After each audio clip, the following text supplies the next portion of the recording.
This is April 24th, the 12th year of Sander. Welcome to Dama Nerds, episode number 9. My name is MJ from the Dama Boo. We have my trusty right man in command, Rod fucking Dama from the Terror What up, Squad. nerds? How you guys doing today, tonight, whenever the fuck you're listening to this shit? We also got another special guest going on today. A very special guest. The one, the only, Jake Wiens. Yeah, what up, Jake? Jake, the Kengarden, fucking Wiens. Nerds. Super stoked. Awesome to have you on the show, Jake. There was, if you've been listening to the other episodes we did, we asked about other, people who want to hear certain kind of guests, certain people on the show, and you were definitely one of them, Jake. Awesome. A lot of people were like, "Hey, get the Ken." Maybe the number one requested, actually. Oh, I'm flattered. I'm blushing now. Yeah. I'm blushing right? under How my does that beard. make you my feel? beard is. People don't blush too much. You're gonna go bald. You're gonna Beard bald. bald. Bald beard. Beard bald. Don't go beard bald. Beard bald. Never. It's so weird. I mean, I have a little patch like right under my chin. It's so awkward. Actually, It's just like an open between spot. the three of us, we have quite interesting facial hair structures going on right now. MJ, you've always had the stash. Yeah. I've like always had the beard. Rod, you've had a few different facial hair And mine kind of styles. comes and goes. Kind of when I get sick of it, I cut it, and then the rest of the time I just let it do its thing. Usually. It's weird. I mean, I used to like just let it grow almost like Rod, like mustache and beard, but like it was a little patchy on my chin for the beard, and I don't know, didn't look too great. So Yeah, mine's a little patchy too. I remember I was like, okay, yeah. I was like, let me try one or the other. So first I just got rid of the mustache and just kept the that chin I would strap. love to Yeah, see actually. exactly. The like negative MJ. I would love to see that. Wow. Right? That would be incredible. Odd World Bizarro MJ, short haired, just a beard. So, like, what's funny is I've like kind of trimmed my beard every once in a while, but there were a few times when I'd look back at like maybe like catch and flow photos or World Cup, and I'm like, damn, I look homeless.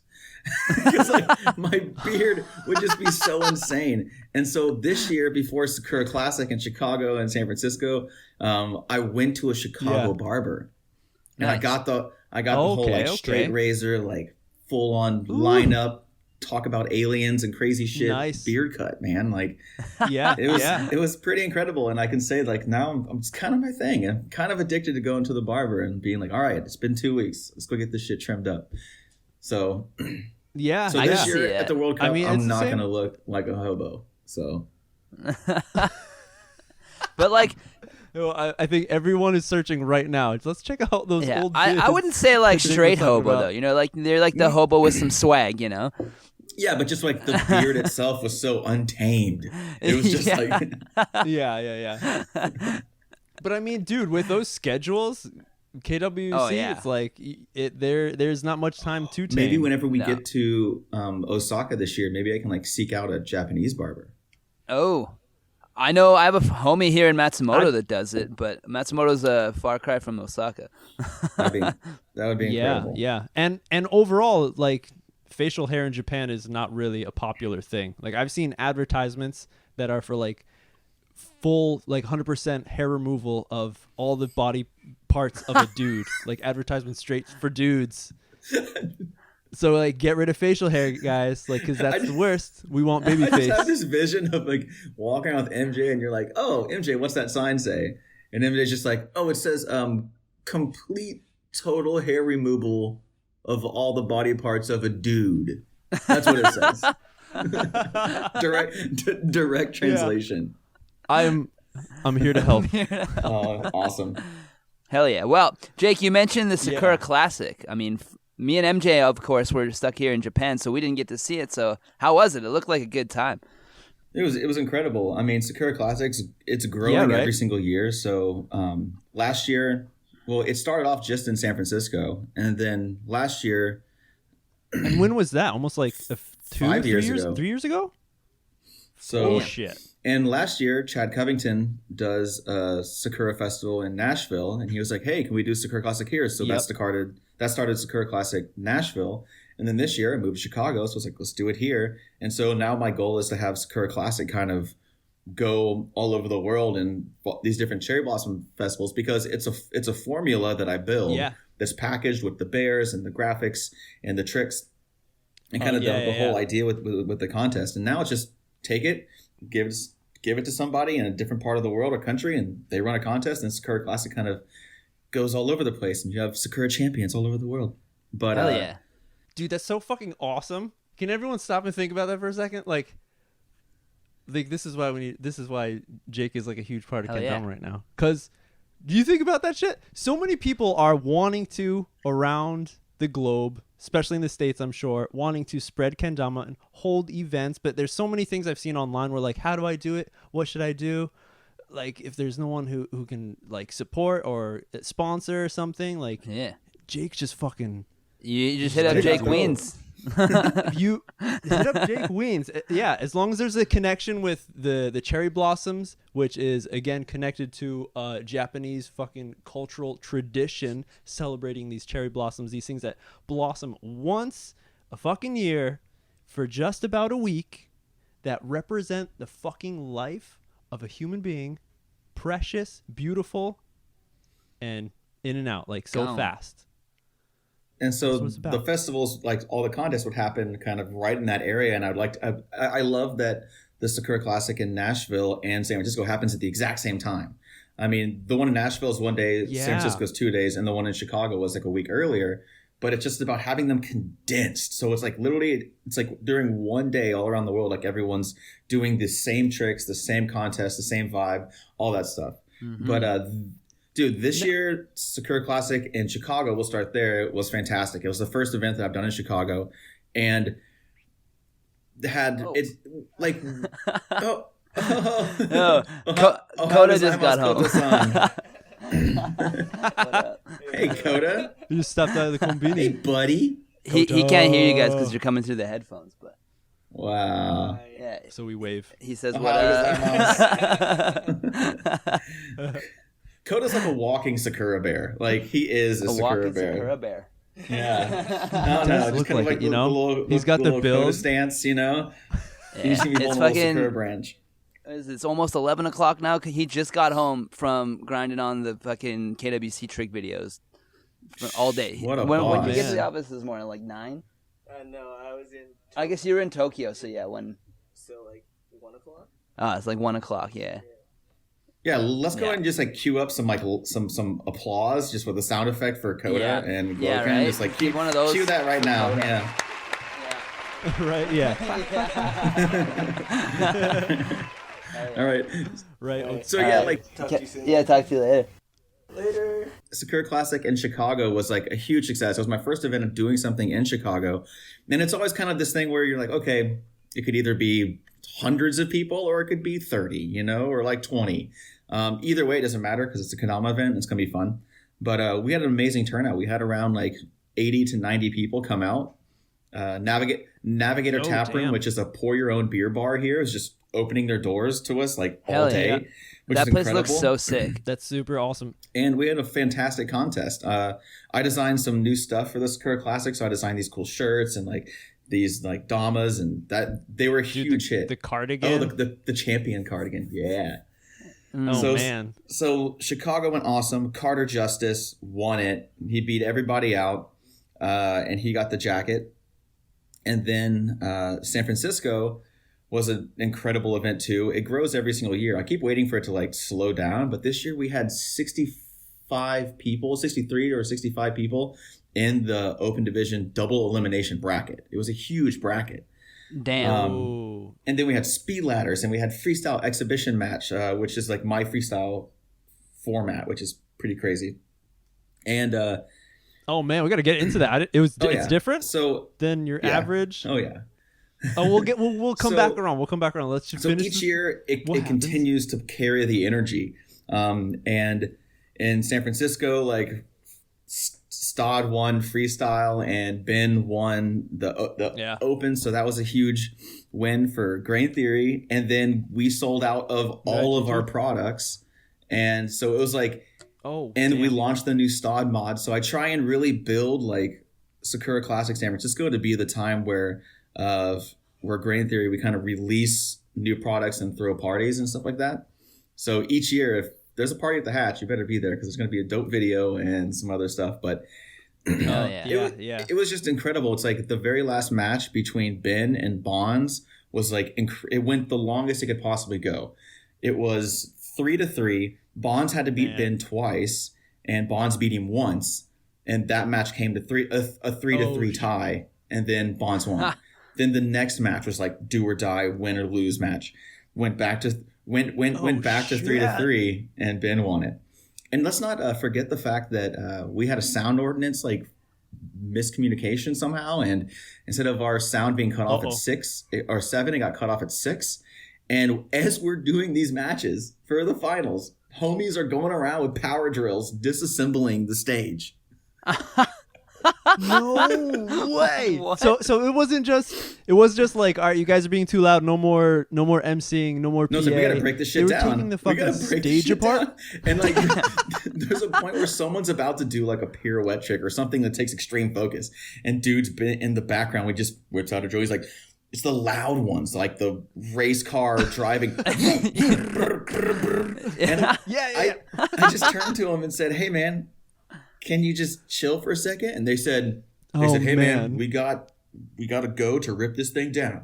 And I was like, well, could you have a quieter screwdriver? I mean, this isn't like a fucking space. You're not disassembling a space shuttle here. So dude's got a fucking chainsaw just chopping the stage in half, just like, we're taking her down. he puts down the like behemoth of a freaking screwdriver and just goes boop, and pulls out a little pocket one. Starts going quietly. Nonetheless, still disassembling the stage around us as we compete on it, which I thought was pretty hype. And I was up there with them. It's like a video game. I was up there with my megaphone and my Bluetooth speaker, and then the whole time the like park ranger who was like, you can use a Bluetooth speaker and you can use a megaphone, was like chilling on the side, just making sure we don't get too loud. Right. Where is that area located? Are you in like a residential area? Is it an open park? So it's in Japantown, and it is. It's not too. For those of you who don't know Japantown. I mean, me and Rod like live in Japan, so yeah, everywhere is Japantown. It's pretty much like that. No, but so Japantown is a Japantown Center, which is Peace Plaza in the middle, and it kind of expands out to a mall, and then the offshooting streets are other small shops or restaurants, but there is residents above them. And up a little bit to the right is like where a lot of like elderly people live, so they keep the noise down pretty chill. So, but it was supposed to be 7. Like it's always been said 7 is when the cutoff is, and we usually get done around 6:30. And this time it's like, it's 6 for some reason. So, which is hilarious, but just in classic Dama spirit, we carried through, finished a battle like while they're taking the stage apart. It was actually the most appropriate thing. There's always something with Sakura Classic. Last year, torrential downpour. We said, dude, screw the stage. We're not even going to the stage. So the finals were like, again, it was Nick Gallagher and Bonds, who's gotten second twice at Sakura Classic now, just in torrential downpour under a tent. There's people like holding back like rivers of water with like just redirecting it with plastic so it doesn't soak people's feet. And to me, that's one of the beautiful parts about Sakura Classic is like we're just doing it. It's on the street. It's street level, and it's a great contest. So it's like, and back to what you were saying as far as how do I get a contest going? Like, how do I need this? Do I need that? And people always think the bar is like MKO. Oh, I got to get a huge stage. I've got to have this. I got to have that. And it's like, no, man, you need you need people with hands and kendamas. And tricks, right? If you have a roof, even better. It's like you don't need a lot, and it's like if you just start with this massive idea, it's like it's going to be a lot harder to achieve and make it fun. But if you just set the bar where you're like, yo, let's just go hang out in a Denny's parking lot and throw down kendama tricks, it's like it's going to be hype. So absolutely. Well, even those big events like MKO and World Cup and stuff, they didn't start out in Mall of America or in like the giant venue where the KWC is. Like they all had their tiny events like in like Sweets' backyard or in like wherever 100%. before that, right? Like you don't, like you said, you don't just start by fucking booking the Mall of America. Like I'm gonna throw my first kendama event. Yeah, like,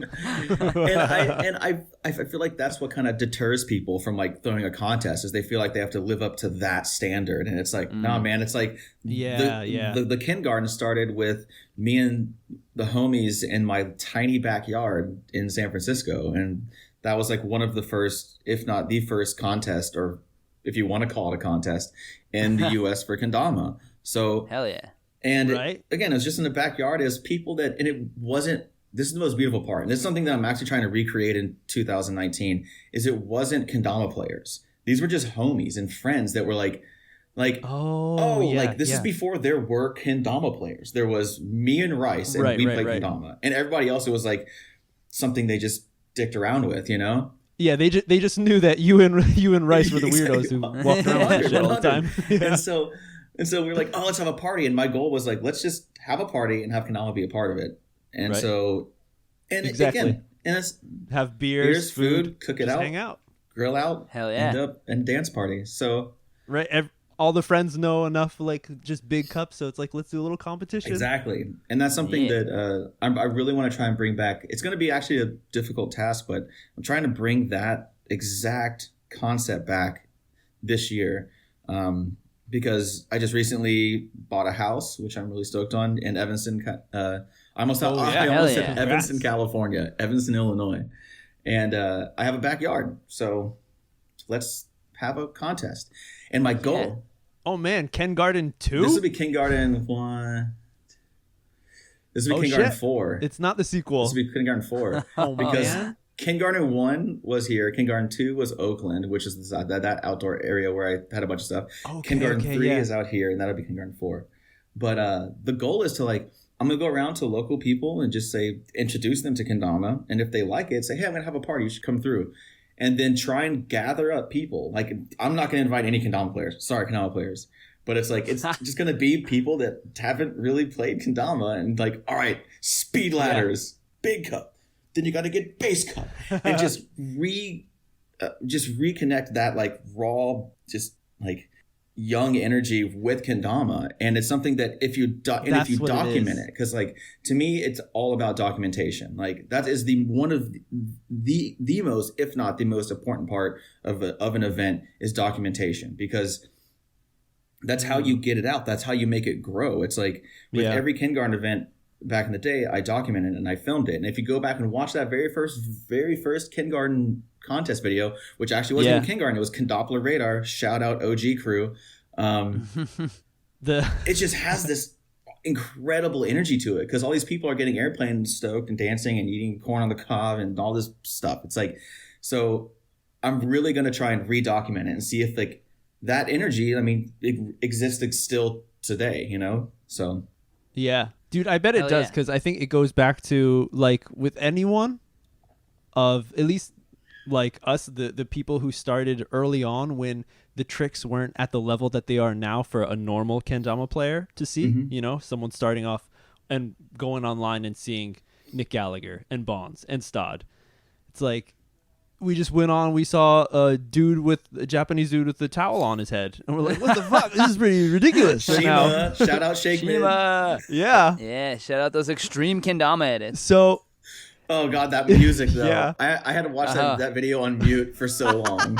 Let's get soaking wet. Yeah. Yeah, for those of you who have not seen those edits, go search extreme kendama right now and watch where kendama came from. That was literally my kendama Bible. It's where I got all my scoops from. It's where like so many of like the tricks that like that kind of formed the way that I play kendama came from Shima. And Shima has been and will forever be like my kendama idol. Like the dude's just on a different level of cleanliness and like perfection and like just really honestly not giving a shit. He just plays kendama and that's it. So hell like, yeah, he don't care what anybody else thinks. Yeah. And he's a dope dude. Yeah. Such a dope dude. I've been able to hang out with Shima in so many different places. I got to hang out with him in Chicago. We got to play ping pong together. It was great. So like, yeah. Whoa. That's awesome. Man, my favorite Shima moment is when he won the EKO in Denmark. That was like the best thing. Yeah. I think it was he said maybe it was like the first contest he ever won. But it was like him versus Akira Tajime in the finals, and it was like the most epic battle, and he won, and he was just like, yeah, and we're all carrying him and shit, and fuck, it was awesome. And he won that giant burger kendama fucking painted by Mimoe. It's like the sickest trophy ever made. It was so sick. But yeah, like I totally get what you're saying. It's like if the amount of accessible like media for kendama now is so crazy, like you go online and type in kendama, you're going to see crazy stuff. So again, it almost kind of resonates with the whole event concept where it's like the bar is like up here. It's like you go online, you type in kendama contest, you see MKO, you see World Cup, and you're like, how am I ever going to throw an event? Same thing with kendama. You go online, you type in kendama, and you see freaking Gallagher or Stott or any of these guys or Bonds, and you're like, holy shit, like, and it can be discouraging. So my goal is just to capture like before they see anything. I'm just gonna say this is the kendama, and we're gonna hang out and we're gonna play just before they know anything. We're just gonna round them up. We're gonna have a barbecue and kind of see what happens. So get them hooked before they get discouraged. Hell yeah! Right. Just be like, fuck this shit. Yeah. That's totally a thing, though. I even noticed that, like, at kendama events and stuff, like, I've been doing a lot of events out here in Japan, and, like, I just did one for 3 days at Fise. It's, like, the World Series of, like, skateboarding and BMXing and parkour. Oh, yeah. And that it was in Hiroshima, right? And so we're outside fucking 3 days straight just seshing Dama at the tent. And I always find, like, a lot of the time I'm just sitting there seshing my own tricks or whatever, and people will come by and watch and stuff. But I always find that if I'm, like, doing a lot of crazier stuff, people are a lot less likely to come and try for themselves, you know? Unless I bug them about it. But if I'm just sitting there just doing, like, around the world a bunch of times or something like that, then they're like, wow, he's, like, really good at it, but it's, like, not super crazy, like, you know, out of, like, their expectations kind of thing. So they're like, oh, well, I can do some of that. You know, so they'll come over and just pick it up and start doing like big cup, and then I have a chance to teach them some other stuff. And exactly, because it's like probably most of the time those people are with others, and especially in Japan, like everyone knows what kendama is. So it's like, okay, I played it when I was younger, and if you're doing something simple, they're like, all right, I want to show off to my friends. Check out my around the world, bitch. Right. But if you're just like destroying, absolutely. Then they're like, I'm not even gonna fucking. I don't know what that is. I've never totally. That's always my ploy with people. Even like in public, if you just meet someone that's like, oh, you have one of those things, that's cool, man. Like, can I try it? Or like, what if they just ask about it? I'll be like, yeah, you try it, and like I try my best not to play before they do. Because that way they get stoked and they're like trying it, and then you teach them a trick or two and then they're stoked on it. And then you'd be like, yeah, well, you must be pretty good because you like carry it around your neck and shit. And I'm like, well, I mean, yeah, I have it for a reason. So like, do you want to see some tricks? Like, and then I'll like do a couple of tricks for them. And then they're like, whoa, what the fuck? You know? And then they're like, fuck this shit. But by then they're already stoked on it, right? So exactly. I don't know. And the other cool part is they have no idea that they're standing in front of Rodney. It's like, and then if they go and they like, oh yeah, I saw this guy today, I got a picture with him, they show their kendama friend, like, fucking Rodney Hansel, dude. Rodney immediately disassembles the kendama and reassembles it. Like, yeah, this is pretty much what you do, and this is the first trick you try. This is the first trick. See, this thing, it comes right off there, and you know what else it does? She goes right back on there. Dude, you reposted that trick. Oh my god. That's just one of the greatest tricks of all time in kendama, without question. Like, man, it's such a spoon bender of a trick. It's like takes everything you know and throws it out the window. I have some ideas to like one up that trick, but it's gonna take me another like 2-3 years to fucking be able to do it, probably. Oh, okay. So speaking of one upping tricks, this is something that I've been talking to a lot of people about, and just kind of like the mentality of kendama players. Is like, all right, it's something like you get really stoked about a trick. You're like, hey man, so I got this cool trick and it's really hard and you're really excited about it, and you like kind of show them, and the first fucking words that come out of their mouth are like, oh, but it'd be really cool, but you should probably fast hand that. Or like totally. Or like, oh, well, dude, what if instead of going to Berg, you went to Wien? Because that would be really cool. It's like, dude, shut the fuck up and let me do my trick. Don't try and make my trick harder. Like, I'm trying to do. I'm stoked on this trick. It's like when the guy goes, guy drives back from like the like local auto shop. He's got his new car. Shows his friend. He's like, "Oh, is that the 2018 model? Oh, so assuming 2018 is way better, dude." It's like, no, dude, let me be stoked on my shit that I just accomplished. But it's kind of this mentality, which is it's funny and kind of like frustrating at some points, but also it kind of shows just the general mentality of Kendama players is the gears are always turning, and like someone will show you a trick, and then immediately 10 more ideas are spawning off of this other dude who's like trying a trick. It's just the constant push. It just happens so many times. I never thought about it that way. It happens so many times. I've definitely been guilty of doing that to people, and right as soon as it comes out of my mouth, I'm like, "Fuck, I'm an asshole." I did not mean to just shit on your trick. It's not what my intention was, but I stand by it. It would be sick if you did it to Bird. But right. I don't think that maybe like next time, if you want to put in another, 2 years of grinding, that's cool. Yeah, I mean, that's cool, but it'd be cooler if you disassemble the kendama in the middle of it and put it back together. Just add that. That's the next one. If anyone now sees someone do a sick kendama trick, just be like, "Oh, that'd be cool," but take off the sarado at one point and try to fucking put it back on. So everybody listening, before you open your mouth and someone just read the person. If they're stoked on a trick, just let them be stoked on the trick. Don't tell them to a way to make it harder that's going to put 10 more hours onto their grind. Just let them be stoked. Unless the trick is soft and they can do better. Yeah. There's a line there for sure. Then say brag.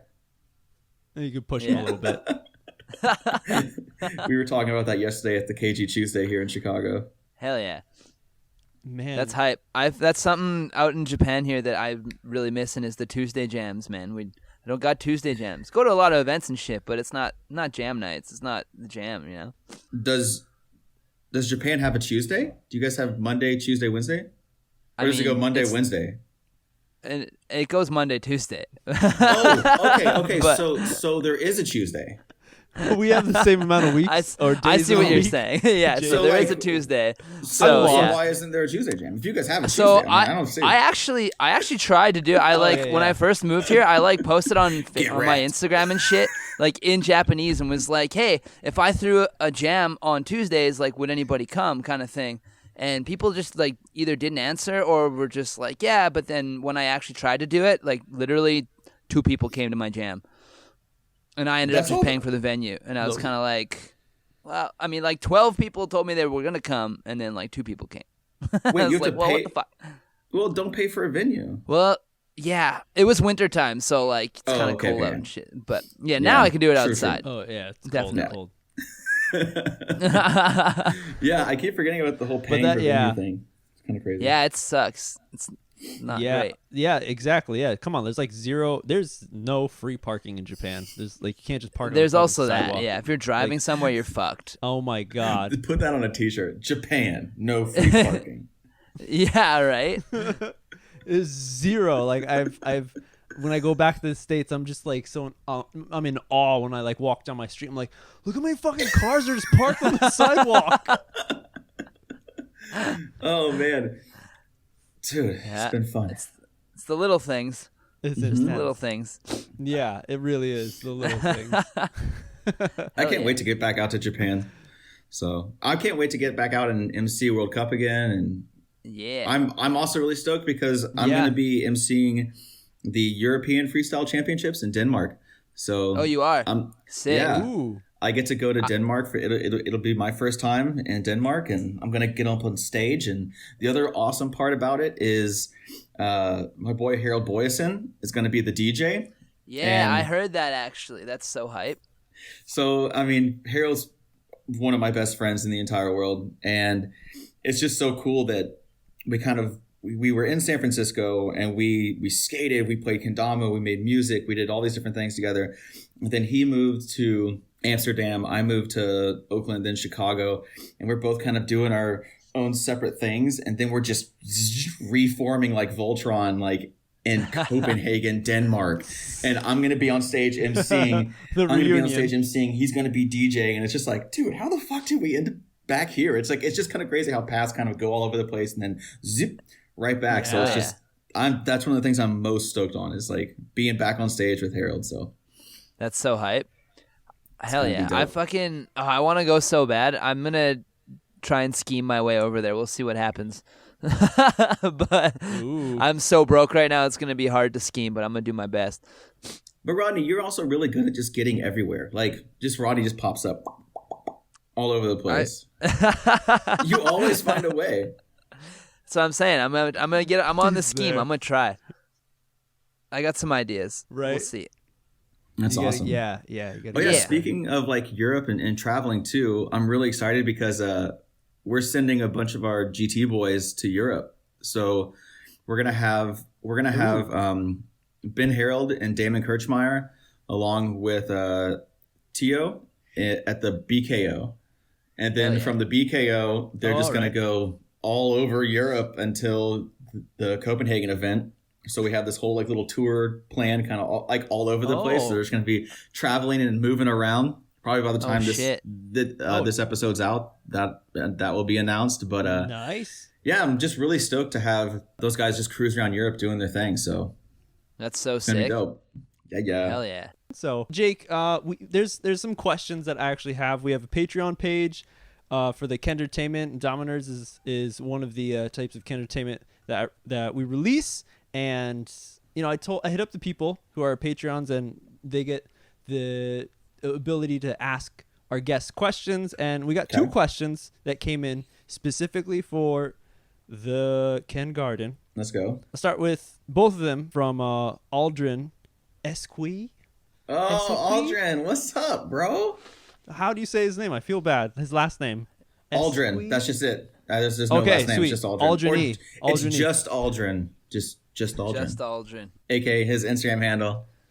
So here we go.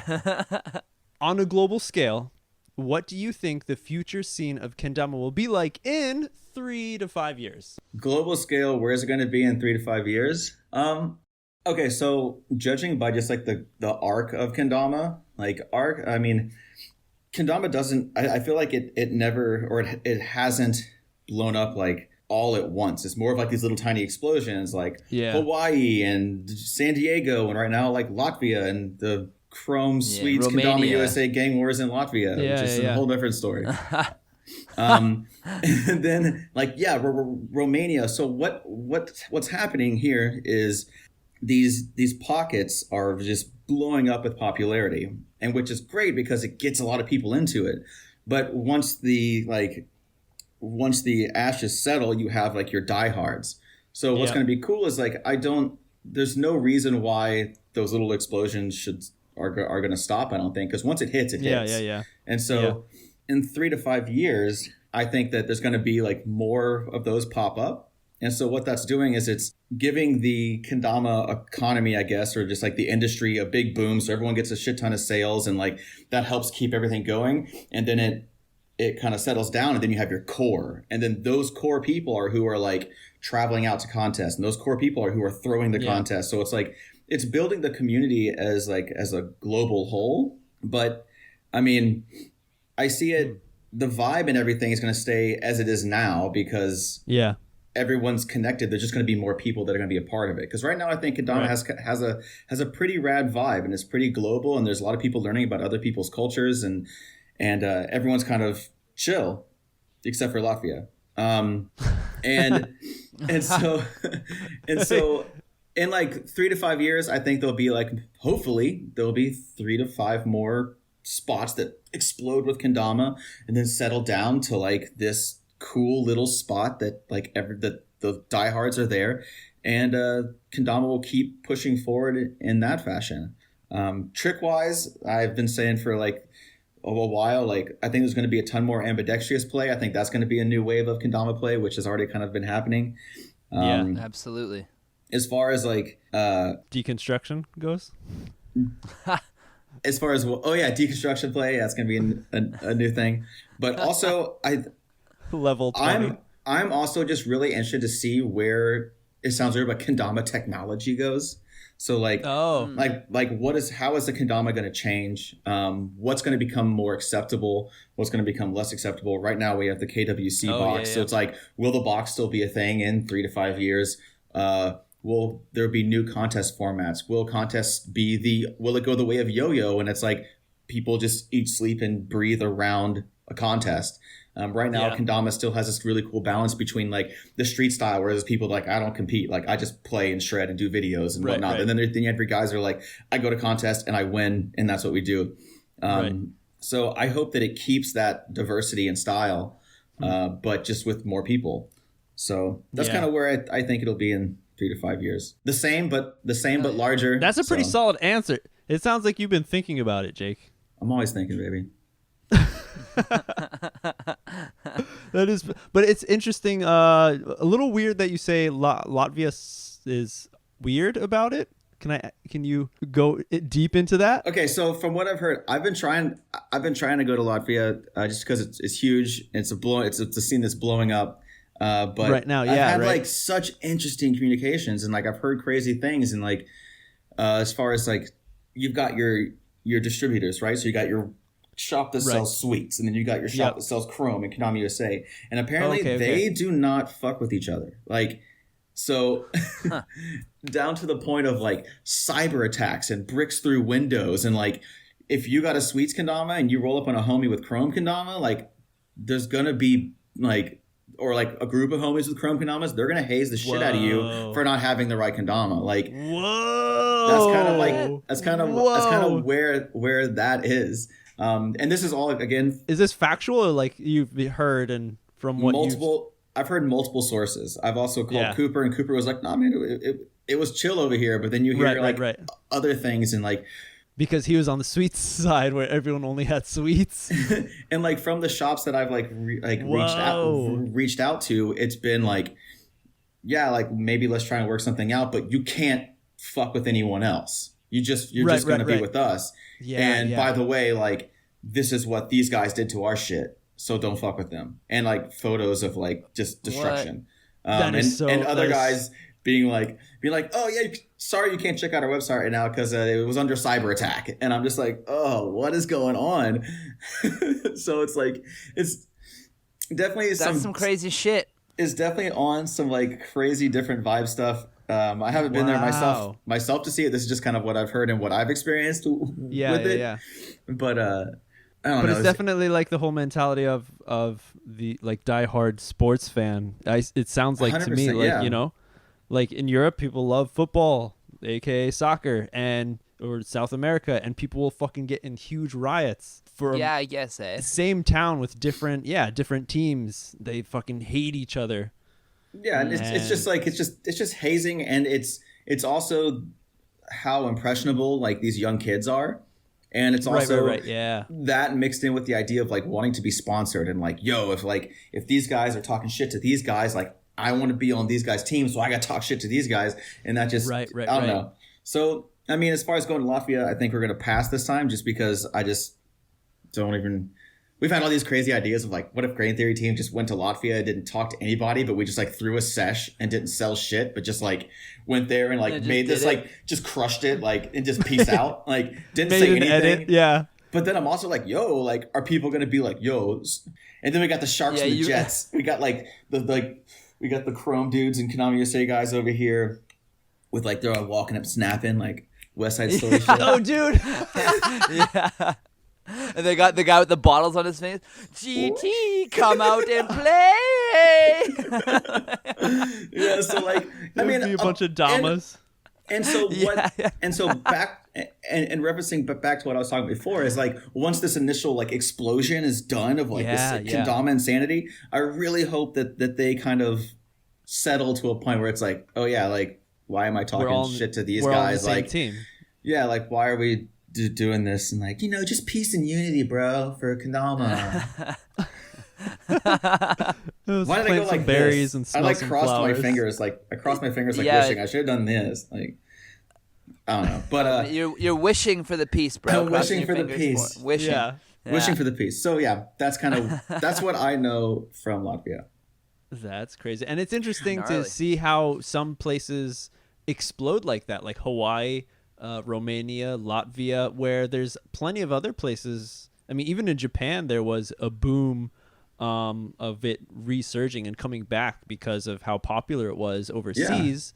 Like it was all over the newspaper and stuff, and there was a lot of media covering it, and that's also what helped it grow even more. But there's plenty of places who know about kendama, who have a scene, but that never happened, which I guess is just a slow grow, like in the UK or in Germany. Yeah, absolutely. And one thing that Latvia has been doing, and the guys over there, is they have been doing tons of like school demos. Like the second a player comes over, like they just flood them in schools, which is awesome. And that's something that I think should happen way more in the US as well, which I know the Sweets crew has been doing a ton of that stuff. Oh yeah. But yeah, it's like there is that those two different styles of growth. There's like the one that just like slowly kind of creeps up, and then there's the one that just boom. It's like the one popular kid in school gets it, and it's like it goes nuts. Like San Jose was like that. Like I remember like going to a shopping mall in San Jose where it was like, all right, let's go. I just made a flyer like escape the. There was like a big rainstorm, so I was like, let's go play in a mall. I didn't get to play a single bit of kendama for 3 hours. I literally signed autographs for 3 hours because there were like hundreds and hundreds and hundreds of kids there just to like go nuts. And it was like me and Dave Mateo. There was one with me and Dave Mateo, one with just me, but it was just, it's so insane. Same thing with like Visalia, California. Like, dude, those were the most insane times in my kendama career where you're sitting at a table and you're like, how the hell did I get here? Like, this is insane. Like, like, how is this even a reality? And I feel like that was a very specific era of kendama in the US. And I would love for that to happen again for some of these like newer players to have these guys that are like just coming up right now be able to sit at a table and have like that many fans come out. Like it's such a surreal feeling. So yeah, it's so crazy. I think it definitely still can happen. America's fucking huge. So I know the East Coast, you know, is one place. That's where I'm from. So I remember hanging out like one of the times I forgot when it was, maybe like 4 years ago. I went back to the States to visit, and I saw that there was the New York kendama on Facebook, and I was like, hey, I hit them up. I was like, I play kendama. Let's meet up for a jam. And I saw them, and like, there was so, you know, it wasn't a lot of people. And I'm happy to see, you know, I'm still following them on Facebook, and I see how they're growing little by little. So I think there is still potential for people to get more into it. But that being said, I think it goes to like the age range of the kids who are getting into it too, right? Like Jake, you were saying how we can influence a lot of young kids because they are looking up to people who are cool and what is cool. I want to be like an adult, and that's why we break into our father's liquor cabinet and fucking smoking cigarettes and shit, right? Because that's what all the posh adults do at dinner parties: drink and fucking smoke cigarettes. So the young kids see that like, okay, cool, and they want to play kendama. But for us adults, it's like, it's cool to teach kids, but when we would jam and hang out, we don't want to hang out with kids. It's just like, we want to fucking 100%. Hang with our buddies, drink beers, smoke a jazz cigarette or two, and just enjoy ourselves. A jazz cigarette. Yeah. You know. Can you please describe a jazz cigarette to us? Yeah. It's a J-Dog. I think you just described like how long you've been living in Japan, I think, MJ. A jazz cigarette. Come on, you can bring back old slang. Yeah. I'd smoke the hell out of a jazz cigarette right now. I'll tell you that right now. But so like, to go back to New York smoke, kids. kendama group. Don't smoke. Unless it's legal in your state. If and you're of age. The New York kendama scene. Kids, don't smoke. Don't smoke. The New York kendama scene. Don't listen to MJ.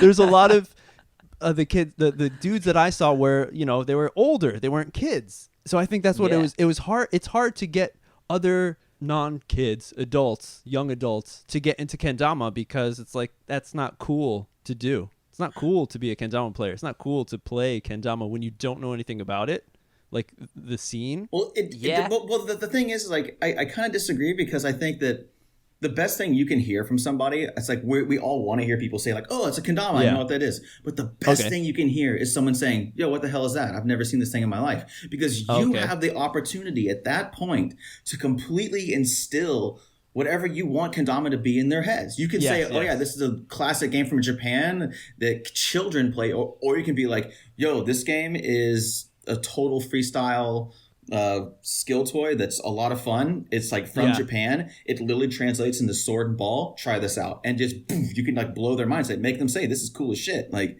you have that opportunity, and like as far as I call it like the trickle down kind of thing. It's like the kids will want to look up and be like, yo, I want to be like that 25-year-old dude playing that game. But the 25-year-old dude won't look at the 8-year-old and be like, damn, really want to be 8 years old right now.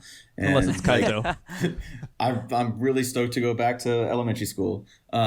So it's all like I've always put an emphasis with Kengarden and with Grain Theory and every brand that I personally have run. It's all for the adults because the kids will get into it.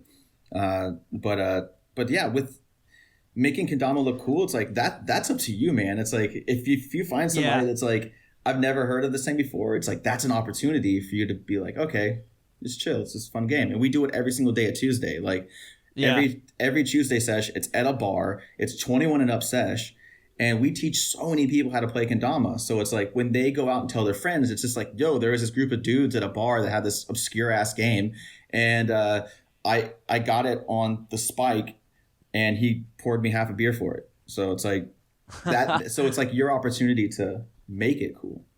Yeah. Hell yeah, that's huge. You gotta get people into the space lab. That's what you gotta do. That'll get them hooked. Shout out Dirty. Shout out DamaFest 20 forever ago. Oh, 2013, wasn't it? 2013 or 2012? I think 2013. I think. 2013. Maybe it was 2012. No, it was 2013. Yeah, it was 2013. Well, to go back to the past, 2013 and shit. The next question, also again, Aldrin gave. Do you see a cross-country worldwide or /worldwide Roots tour happening anytime soon? ?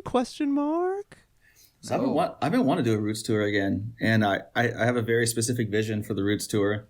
Ooh.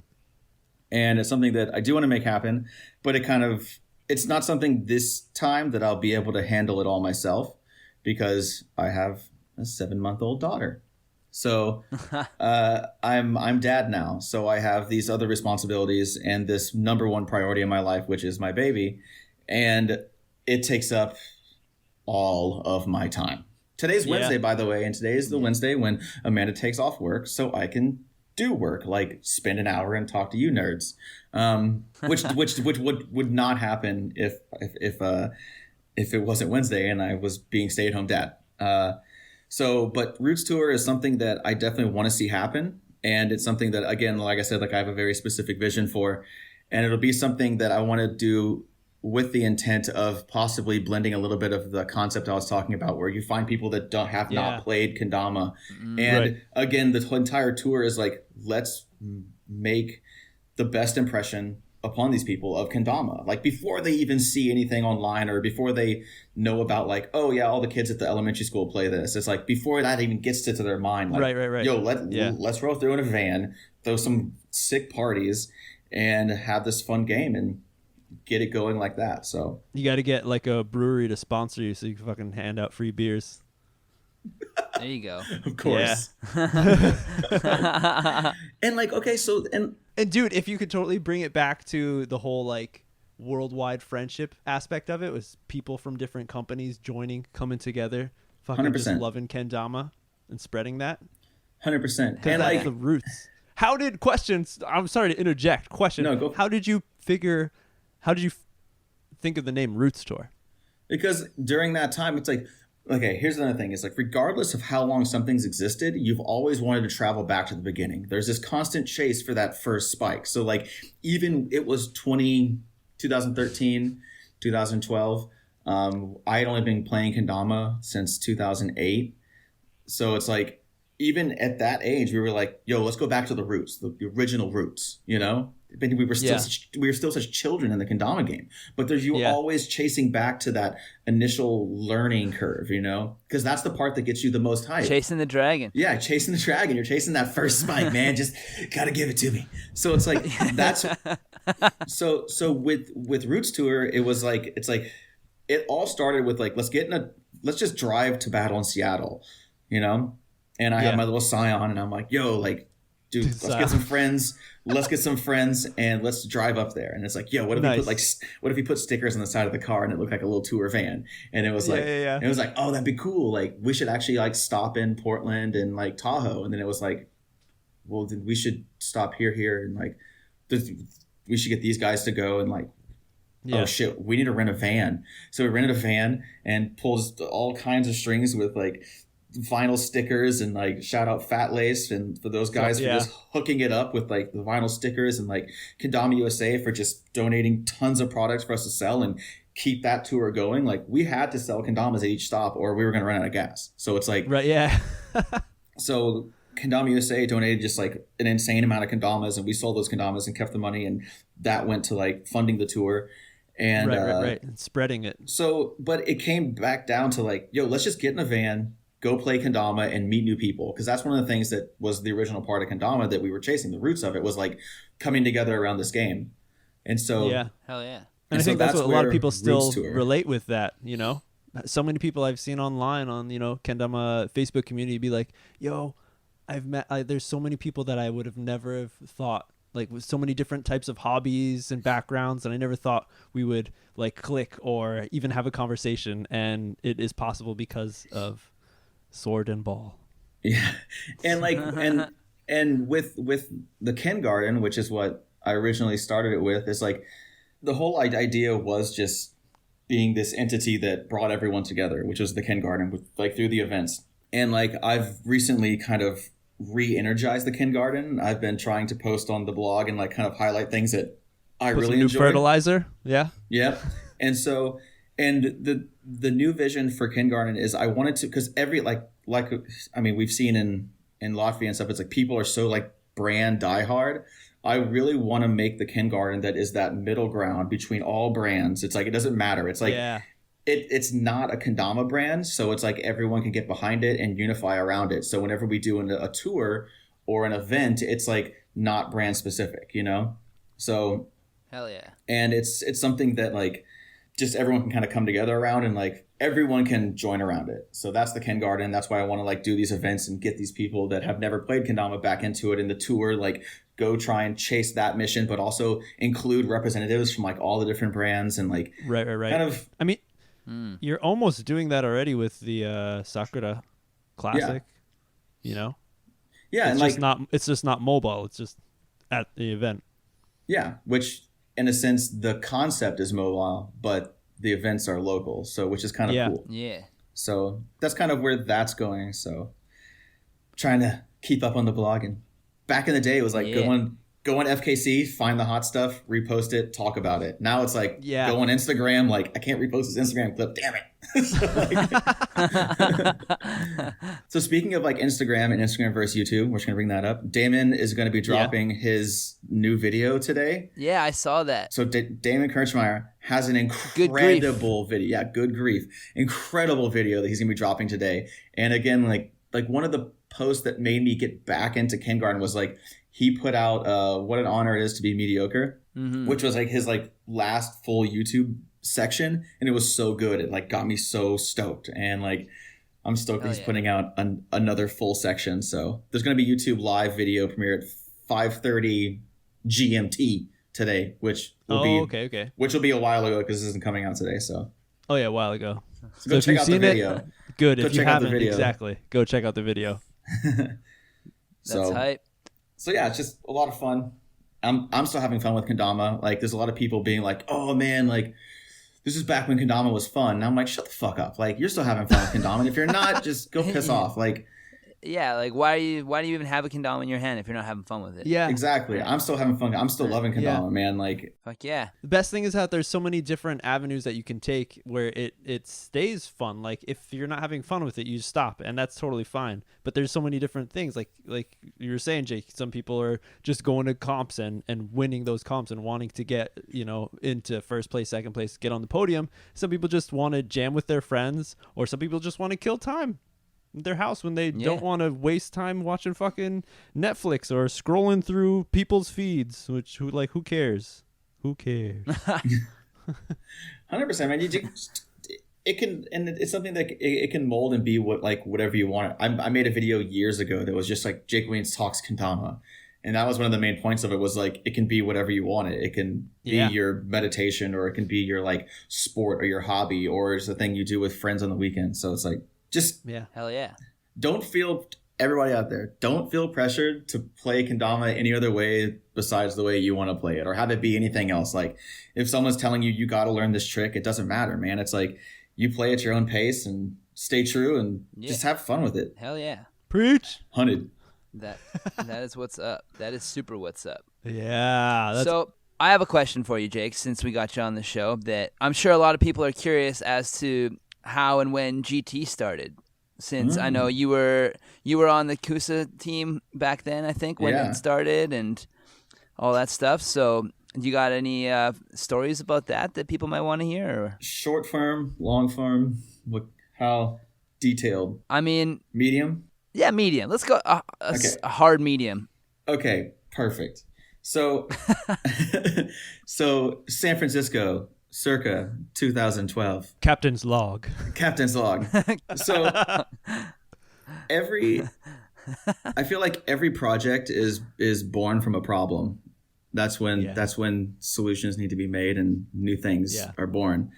Hell yeah. And this was kind of a big time for kendama, and everything was made in China, especially with like Kenko and Kendama USA, and even like sweets at that time. Like China had not refined their way of making kendamas, so it would literally, you get a batch and it'd be like 30% of them were just trash and you couldn't sell them. And it was, and like going back and forth and which is terrible for a lot of these brands. And it would just happen, and it'd be this frustrating thing. And it all came down to communication and being like, how do we communicate? This is what we want. And like, this is more than a toy. It needs to be performance. And so we're like, okay, communication. Like, what if we were able to like make kendamas in the US and communicate in our native language, like what exactly we want and what it's got to be. So Rice and I were just talking, and Rice was like, yo, we should just try and figure it out. Let's try and find a way to make damas in the US. And so we're like, okay, let's see if it can work. There has to be a way. It's America. We can do anything we want. America. Yeah, like we got tons of our own manufacturing, and people will be like jumping at the bit to like just do it in the US and not China once we tell them our story. And time after time, we got shut down, and people saying like, no, it's too complicated, or no, we don't want to do it. And like we'd like, okay, how much money would you need to do this? Like, yeah, we know it's complicated, but there's a price for everything. And no matter how much money, we'd be like, okay, maybe we can get this much. They'd be like, no. So throughout the United States, every wood manufacturer shut down. Whoa. Yeah. I think that's kind of similar thing happened to seats when they were trying the homegrowns. Yeah. And so then my brother is a mechanical engineer and also a kendama player. And him and his engineering buddies, like we're just telling them our woes with trying to figure this out. And he goes, I think we can make a kendama. And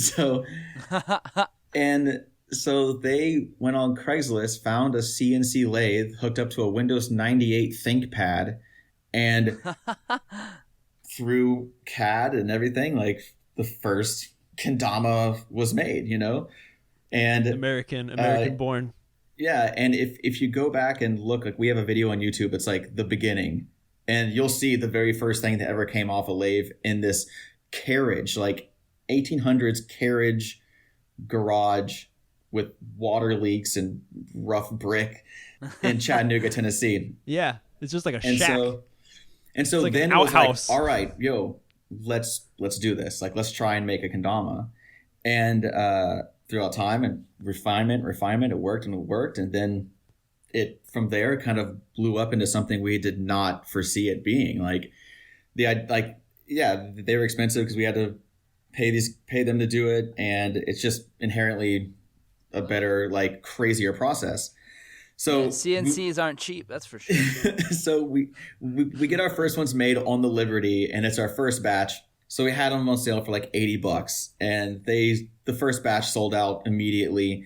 And then the resale market started happening, and we're just like, whoa, what have we gotten ourselves into? This was a project, an idea, and now it's like caught so much fire that like, right. Okay, we can either go with it or back off. And so we just ran with it. And so was the first batch made in that outhouse?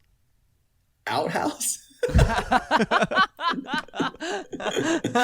No, but that would be a good story. No, yeah, the first batch was made in this little carriage garage in Chattanooga, Tennessee, on a Liberty machine. How many were those?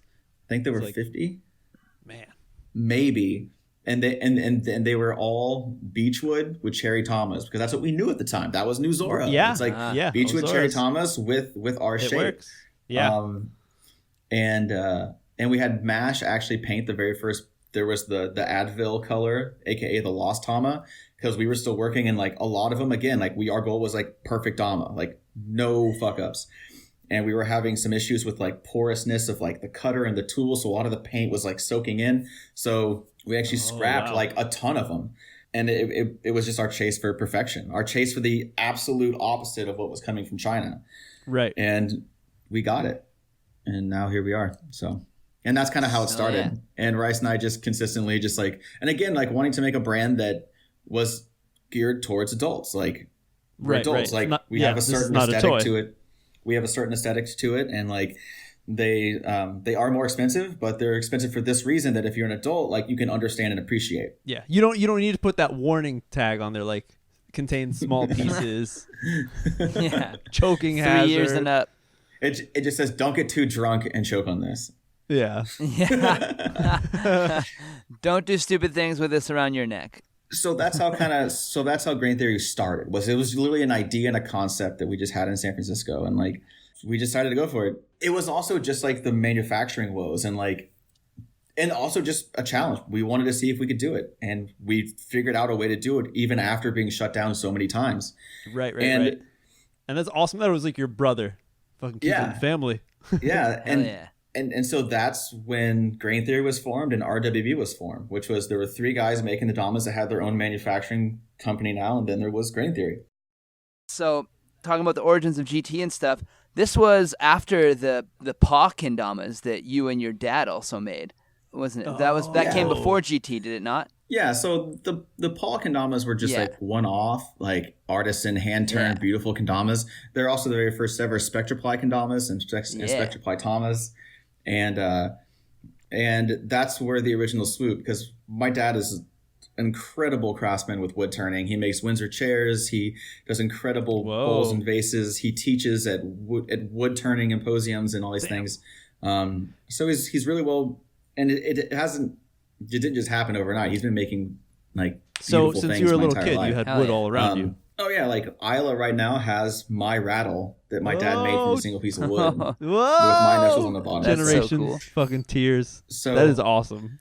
Yeah, so and his thing was he really likes curves. Okay. And so whenever it came down time for him to make a kendama, he was like the bottom part, he just didn't want it to be rigid and stuff. So my dad actually invented the swoop. Whoa. Well, he created his. He knows nothing about lunar balance. No, it was more of an aesthetic, and then we were playing, and we're like, wow, like this is actually really, really cool. So that's when we adapted the swoop. So shout out Paul. That's sick. I always loved the hand-turned Tamas that he made, and he made the little like live edge Tama stand with like the bark on it and shit. It was so cool. That was one of my favorite things. I have no idea what you guys are talking about. I only saw I saw these paw kendamas like on Rush's, one of his. He's holding one right there. Yeah. So it's like a piece of wood. Hold on. Live edge means that it's like got bark on it, right? I just dropped it. Let me get it. Hold it back up. I want to get that. Yeah. So like, live edge specifically refers to the fact that is like the edge of the tree, right, where the bark is, and then he drilled into it to make a spot where the Tama sits. It's a beautiful little thing. It's so sick. Yeah. And the other signature of a Paul Tama, this is how you know it's real, is it was always drilled on the diagonal. Yes. Like that's vertical grain, horizontal grain. Yeah. That hole is always diagonal there. Yeah. It's another design I said. Hell yeah. I always remember that from the Spectraply ones. You could see it really well. Yeah, they looked so much sicker. There's like a tiger maple bowl from my dad that holds a bunch of random shit in my Oh man, I had a friend whose dad started like just turning wood bowls, and he's like, it's fucking intense to cut you need a huge piece of wood just to cut like out a bowl. Yeah. I want to make a bowl real bad, but it's sketch. Yeah. So yeah, like, and my dad is still involved pretty heavily in things that well, throughout RWB, like he was involved as well as far as just figuring things out and helping out. And that's awesome. Right now, like we're doing like another collaboration with a brand in Japan, and we're doing the coffee scoops. So there's the little like coffee scoops that my dad has made. So we're doing, so look out, you'll be able to purchase those in Japan soon. Oh, that's sick. Exclusive. I don't know how much I can talk about. Okay, classified. Classified coffee. Himitsu desu yo, himitsu. Oh, make sure Siri's not listening. Launching in July. Shit, Siri. So like, and back to grain theory and something else that I want to talk about, and I feel like it gets looked over amongst like all conversations in kendama, and I feel like a lot of times kendama conversations just go to like tons of sunshine and rainbows, and the reality is that like none of the kendama brands out there have gotten to where they are without like any form of sacrifice. And it's like it's not always like pretty when you're running a kendama brand. There's shit you got to do that you don't want to do, and it can get hard sometime, and it's a real grind. And it's a grind that not only, it's not like a kendama grind where it's like you're gonna miss a trick. It's like this is a grind that if you mess up and make the wrong move, it's gonna affect your future. Because anyone out there, for the most part that I know, the reason why they have a kendama brand and they're working with kendama is because that's the only thing they want to do for the rest of their life. And that's where I sit. It's like all I want to do is like I just want to be able to create artwork, do designs, throw events, and play kendama for the rest of my life, and have that be what is able to support me and my family. So it's like, but it's not always just like, yay, this is all working out great. Right. It's like everyone out there. So it's like whether you're loyal to a brand or whatnot, it's like just take a second to like give props to like all the kendama brands that still exist, that have been around since the beginning, because like everyone's put in like countless hours of grind work, and like serious grind work that sometimes isn't just like, all right, I got to land this kin flip. No, yeah, like, it's real work. It's grind work, and sometimes it's not pretty. So I just think that I just want people to kind of have a little bit of that respect for a lot of the companies and the businesses out there that are doing the kendama work, and being like, damn, like it's a lot of sacrifice and a lot of things that have gone through to like make kendama what it is right now. So absolutely. So big ups to every single kendama business owner, event organizer, podcast out there, because it's like because everyone's taking the time. Like right now, you guys are taking the time. I'm taking the time, and like every brand is taking the time to like work towards this common goal of continuing kendama to grow and be everything that it can be. Hell yeah. I'm out of coffee. Uh-oh. What am I gonna do?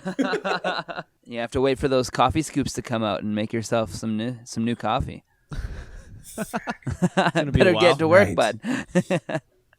That's right.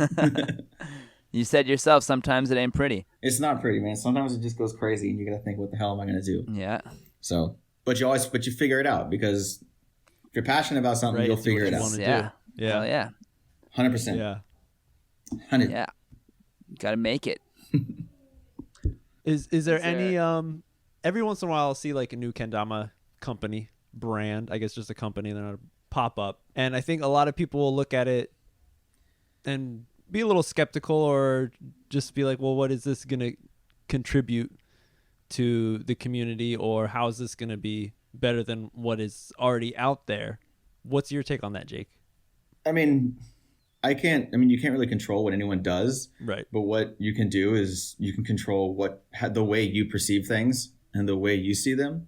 So it's like, if you're buying a kendama, look at where it's coming from, and kind of, you can make a decision whether it's like, oh, this is a dad whose son got into it and he's just trying to score some cash, you know? Yeah, totally. But my thing is, like, if you want to start a kendama brand, you have to offer something new. If you don't offer something new, the kendama players aren't dumb. They're going to see through it, you know? Yeah. So it's like, you have to be able to offer something new. And sometimes right now, it's like that can be difficult, offering something new. But I don't know, because there are a lot of these like pop-up kendama brands, and it's like, I mean, something new doesn't have to be something like revolutionary, you know. It could be like this kendama is just more accessible, you know, or this kendama is this or whatnot. But if you're going to start a kendama brand, have a concept, have an idea, and when someone asks you like why'd you start the brand, you better have a fucking answer. You know, and not just like, oh, I love kendama and I want to do this, because the reality is like if everyone that loved kendama started a kendama brand, kendama would die. Yeah. Like there would, because it would just be spread so thin that kendama, there would be no money in like the powers that can promote things and do things. Like the kendama would literally collapse in on itself. So if your reason for starting a kendama brand is you want to support kendama, it's like that's completely false. Like if you're starting a brand, you better have something specific that really supports kendama. But if your only reason is having another kendama brand, understand that like unless you're taking that money and doing something good with it for kendama, then you're literally just taking money away from the other brands that are doing stuff for kendama. So it's like, well, if you're gonna start a brand, do it, but have a very clear mission with it, and don't try and hide it from people, because again, the kendama world's smart. They're not stupid, and they see everything, and they're obsessed. When you're obsessed, you see everything. So smoke and mirrors don't really work in the kendama world, and I think the players ultimately are the judge of who survives and who dies. Hell yeah. So what would you say to the people who want to contribute to the community in some way, and they think by creating a company maybe in their area where there's maybe not a lot of access to kendama, they think I should just start up a kendama company to sell to my friends? But you're saying if there's not access to kendamas, like certain parts of the world, right? I know for some reason it's hard to get kendamas in like certain parts of Mexico. We always get questions about like, yo, do you shoot to Mexico? Like it's hard to get kendamas here. It's like, if there's someone there that's like, yo, it's hard to get kendamas here, I want all my friends to have kendamas, but I can somehow get them easier from China or wherever. It's like, dude, there's your mission. There's your clear concept of like, I need to get kendama in this region. I can't do it through kendama, you say Swedes, Chrome, whatever. It's like, I got to do it this way. Boom, you're contributing. Like you're doing that. Yeah. It's like you're building something. That's what the U.S. was. Yeah, exactly. Because it just got with, it's like Uzora couldn't keep up. Yeah, right. It's like the Kendama USA creates the first ever kendamas for them. And the premier line, and then there was the tribute, and then there's Kaizen, and they've really started that. So yeah, like again, like that is part of the possible mission, or just your concept is like, this place doesn't have a region, but like if you live in California and you're like, I'm gonna start up a kendama brand, it's like, what are you offering new? You know, totally. I think it's better to like start up a club. I know in Japan there's a lot of clubs 100%. that are in different towns and different areas, just to like we were saying, you know, create these groups, create those Tuesday sessions where you can get together and create that the community, because I think everyone knows that's what everything, any kind of like hobby is revolved around community and talking with people and making friends. Like looking at skateboard world, looking at BMXing, looking at music, heavy metal, and people who are into fucking hip hop and Japanese idols and shit and all that. It's the fans that fan the flames of that hobby. Double fan. 100%. And like that's something else that like so last night at my Tuesday jam, there's a TV and we were playing all the levels of the KWC tricks. Oh man. And one of the guys there, because the earlier pause. By the way, all like, Rod, your fucking trick, I just saw that today, that level 9. Holy shit. You like that one? Holy shit. Dude. That was nasty. Yeah, I gotta hyped on that man. one. Yeah. Oh man, sorry. But what I was saying is that we were down there watching all the videos, and the earlier levels are all done by kendama crews and like clubs. And like some of the guys were like, holy shit, like there's a lot of kendama clubs in Japan. And I'm like, there is people in different areas like come together and they form a little club, and it's like they have a logo, they make a t-shirt, they give the t-shirt to Jake Wiens when they see him at KWC. Yeah. And they give it to Rod when they see him. Yeah. I still rock my nothing but kendama shirt all the time. Hell yeah. It's the best shirt in the game.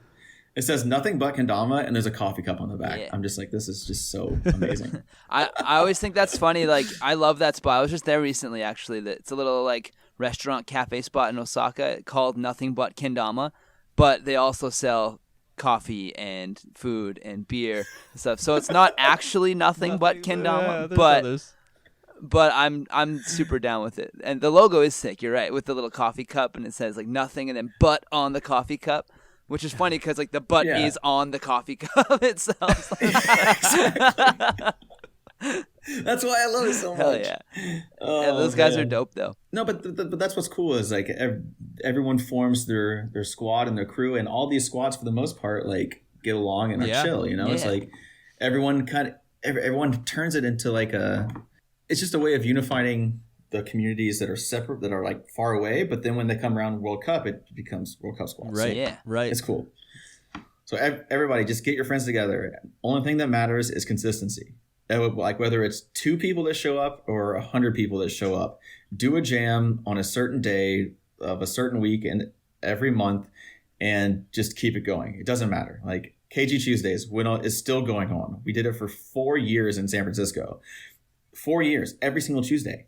And some days it would be 3 people. Other days, 50 people. Sometimes 60 people. And it's like, but the most important thing is consistency. You're there because you're providing a place for people to come play kendama whenever they want. Hell yeah. So no matter what, at 505 Divisadero in San Francisco,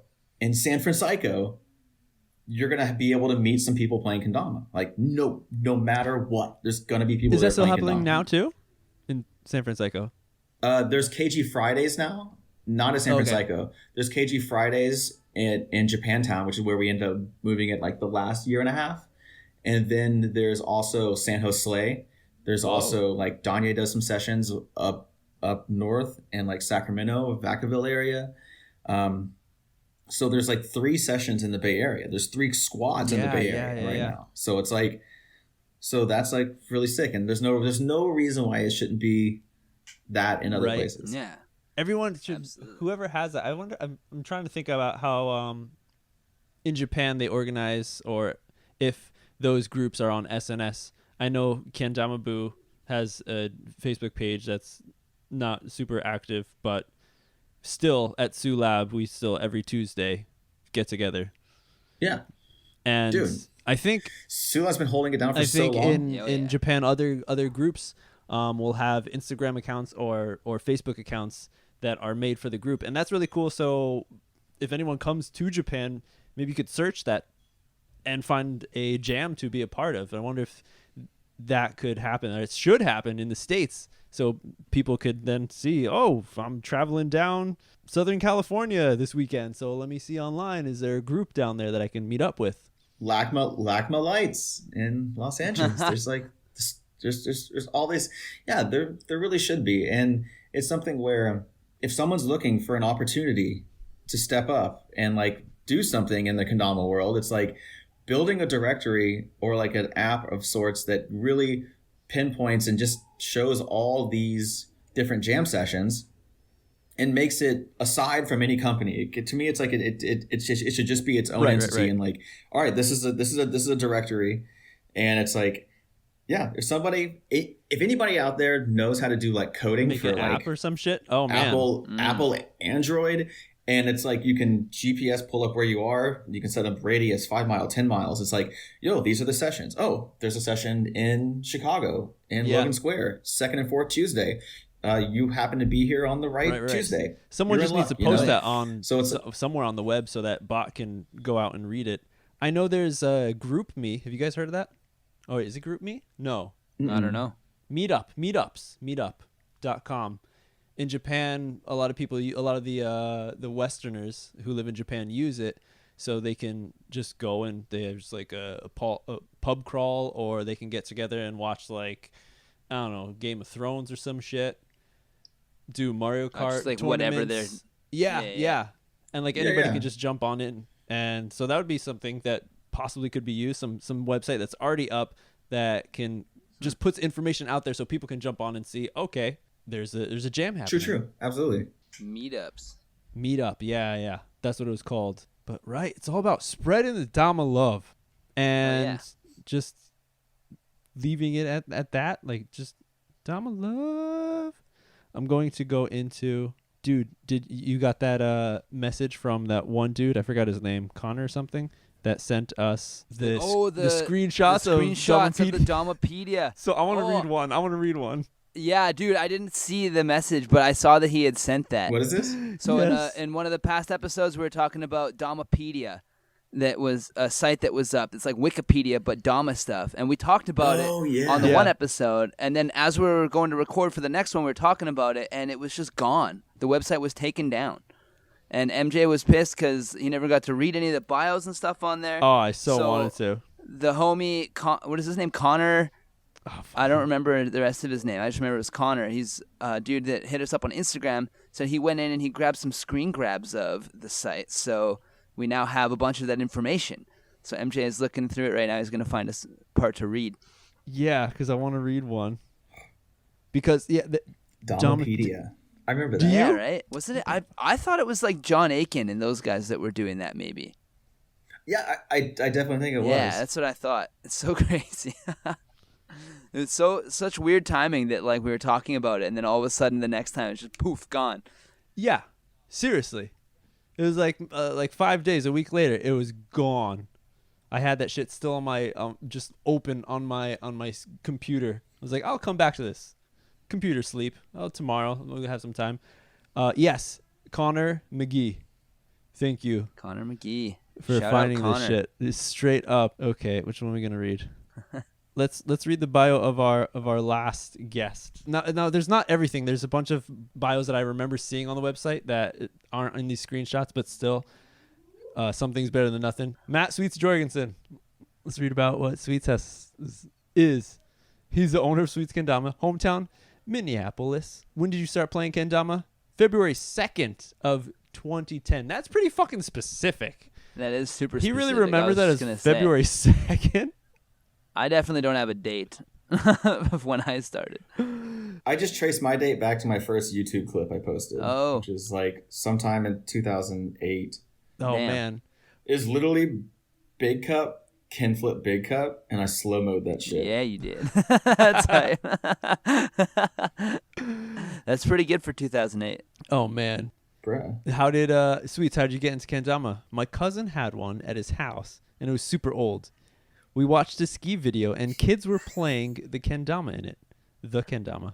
I saw how much fun they were having, and I had to play more. Favorite colors? White, wine, and black. Wine was a color already? Oh, I guess so. OG moves, dude. Oh, yeah. Favorite trip? I love anything lighthouse. Anything lighthouse. Favorite Kendama to play? Customs, sweets, ATAC, of course. Number of Kendamas you own? 100 plus, non-sweets, 200 plus sweet stuff. How do you spend your time when you're not playing Kendama? That's a good question. I run a Kendama business. Fucker. What kind of question is this? I snowboard, I skateboard, I bike, I film, I chill. What are the... I chill. I added the I part, but hey. What are the keys to Kendama success? Patience and practice. If you practice every day, you will get better. You can't until you can. Okay, yeah. Whoa. Poetic. What does Kendama mean to you? Kendama means everything to me. To go back to what I said, I run a Kendama business, motherfucker. It is the reason I get up in the morning. I love the feeling I get from landing a sick trick or teaching someone how to do a new trick. Who inspires you to play? Chaz, Oase, Christian, Willie P. Everyone at the shop. Yeah. New Kendama players I meet daily, my friends, and everyone in the community that spreads the Kendama love. So that's pretty much everyone. That's nice. That's nice of you, Sweets. It'd be fun to like take these interviews from back then, because like Sweets and I are both fathers now. And so it's like take those interviews back then and then kind of like redo them now and kind of like see how they compare. Yeah. So how do you spend your time outside of playing Kendama? Yeah. Diapers. Yeah, changing diapers. Looking for the best absorbent, non-spilled diapers. Yeah, like strike out the part where it says, I run a Kendama company. And it's like, I have a child. Exactly. I have a baby. Yeah. Okay, so like... There she is. Speaking of. There she is. Sound like a mini Godzilla. I'm gonna bring her in here in a second so you guys can see her. Yeah. But no, man, it's like it does, man. Your priorities change; they become something different, and it like becoming a father is also one of the things that's motivated me a lot in Kendama. Like just as far as like running the business and doing these, like being a part of the industry is like yo, like now it's no longer like, oh, I'm doing this just for myself and for Kendama. It's like, no, you have to succeed because someone else is depending on you. You know, it's like if I fail at the Dama game and don't make any money and become just a Kendama playing hobo, it's like you'd look like your image at the KW Yeah, World I was gonna Cup. say. Yeah, my beard would be so whack. So, but no, it's, but so it kind of changes your motivation. It's like, I want to do this for me, but also I have even more of a drive to succeed at it because I want to create a great life for my family. Yeah, 100%. So, and it's like, it all kind of changes, man. It all changes. Yeah. And you also realize how much time a baby, I mean, MJ, you know. Oh, yeah. Because you're also a faja. Yeah, I got two little rascals. You got two little ones. Two, bro. But, well, no, once you have this first one, the second one's just like, oh, I got this. Yeah. I know. But the crazy part is like how much time they take up of your life. And it makes me realize, how the hell did I not accomplish 100% of my goals before having a baby? Right. Like, because you had so much fucking time. Like, I mean, you were just wasting it. It's crazy. If you do not have a baby right now, there is zero reasons you should not accomplish 100% of your goals. Yeah. Straight up. No excuses. It's really fucking intense because for me personally, I feel, my wife even told me, like, you are so much more productive on doing the things that you always wanted to do now that there's kids. Because you have an hour to do it. Right? And you're like, I have to do this in an hour. So boom. It's like, like I said, like today is Wednesday. Today is the day that Amanda takes off of work. So I can do my thing. So today I'm like, all right, we're going to wake up. We're going to do this interview. I've got my list of complete the damn task, which is a whole other philosophy I live by. And I have like 10 things I got to get done. And I'm going to get that shit done. And then tomorrow I'm going back to being dad. Yeah. And that's how you run a Kendama company. The secrets. Out and for everyone. Damn. The secrets. Follow the damn list. Have a baby. Just complete the damn task. Like I'm over here tying my little holsters right now as I'm here. I'm multitasking. I was wondering what you were working on there. Friendship bracelets. Dude, I'm tying them up.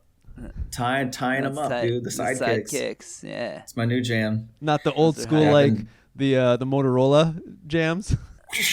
No, these are holsters that stay on your belt. They're like they just stay there. So it's like the best way to spread kendama is have a kendama on you at all times. In this holster, you can remove it, but it's made to stay on your pants. So like you loop it on your belt loop, it's there, and the way the Dama goes in is it just like slides through. So like you take you want to plug that a little bit? I think probably people have saw it on your IG and stuff. So like you take your Dama here and you push it through there, and then the goes on there. It's tight. Boom. You're good to go. Hell yeah.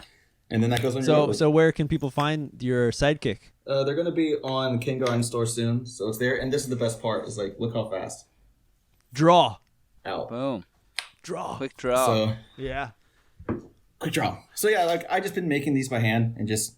That's sick. All different colors and whatnot. I'm really stoked on the packaging I did for them. So it's like, it's actually my jeans. No shit. I'm sure you can see it. That is rad. And then the backside is the inside of my jeans. That was your butt. So yeah, it's been a fun thing I've been doing. Jackson. That's hype. No, Jackson. Oh man. So yeah, so again, like I've got a whole new like series of Kengarden things. I'm remaking the KG jerseys and whatnot that like all the legends have worn throughout the years, and like soon it's just been having fun with it, making products, and that's what it's all about. Getting them out to support the fam so I can continue to do Kendama full time. Hell yeah. And be a full-time dad. Yeah. It's definitely a part of it. I can't imagine, man. You guys are sitting talking about the baby life and stuff. I'm sitting here going, well, I played Kendama a bunch today. I played some video games today. I went for a bike ride. Which is totally fine. But it's just you're gonna like wish you did more with that time. There she is. Yeah. Oh, and we got another special guest on the show. The next special guest. The next. First. Okay. So before I go, I just really wanted you guys to say hi to Isla. Yeah. You want to say something? No.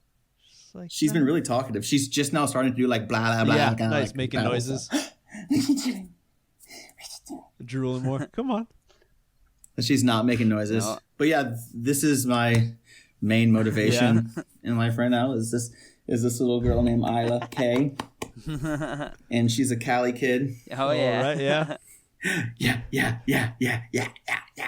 So Oh man, if pumped you up. guys That's can have a awesome. visual right now. This is just audio. I'm wondering to say something. Want to say something? Gotta tickle you. Oh my god, her vocabulary is amazing. She can just she just scatted everyone. Oh. Still nothing. She's shy. She's shy. She's radio shy. You radio shy. You radio shy. Anyways, So awesome. yeah, she's always fitting. Anyways, more importantly, I just wanted you guys to see her. Hell yeah. Yeah. Yeah. So yeah, that's the new motivation, and like, it's really pushing me to do what I do better. In a sense, Right. do what I do better, so I can continue doing it for as long as I possibly can. That's definitely it. Hell yeah. But yeah. That's sick. All right, everyone. Well, it seems like that's all the time we got for the Dama Nerds episode 9. Thanks so much, Jake, for hanging out with us, being a part of episode 9 and making it awesome. Hell yeah. Thank you. Hopefully we can have you back on the show. We'll come back. There's probably still so much more that we can discuss. Always. And more knowledge that you can drop for all these people who are getting into Dama or want to just know a little bit more about it. Hell yeah. Of course. Everyone, we have a Patreon page where you can go and donate every month a little bit to give back, to put some more gas into this car that we have. Yeah, if So you want to it's not support just us pushing. Kendama, support the nerds, support Dama nerds. Like, you want to know what to do with $2 or $3? Give it to these guys so they can keep doing these podcasts. Straight up, support. So many ways to support Kendama, support the nerds. We are all the nerds. Dama Nerds unite. Dama nerds. And on that note, thank you so much. Hell yeah. Rod, As always. we had a good time. Good time nerding out. This one went a little long because, we got our special guest, but that's perfect. Nothing wrong. A little extra nerding out. Never hurt anybody, Oh, good. Exactly. It was so easy to talk about, too. So thank you guys again for having me. And look forward to seeing you guys in Japan for KWC. Yeah, we'll be waiting here for you. I won't be there, but All right. All right, guys. Yeah, Arigato and on that- gozaimasu. On that note, Yeah, that's it. thanks. Nerds out.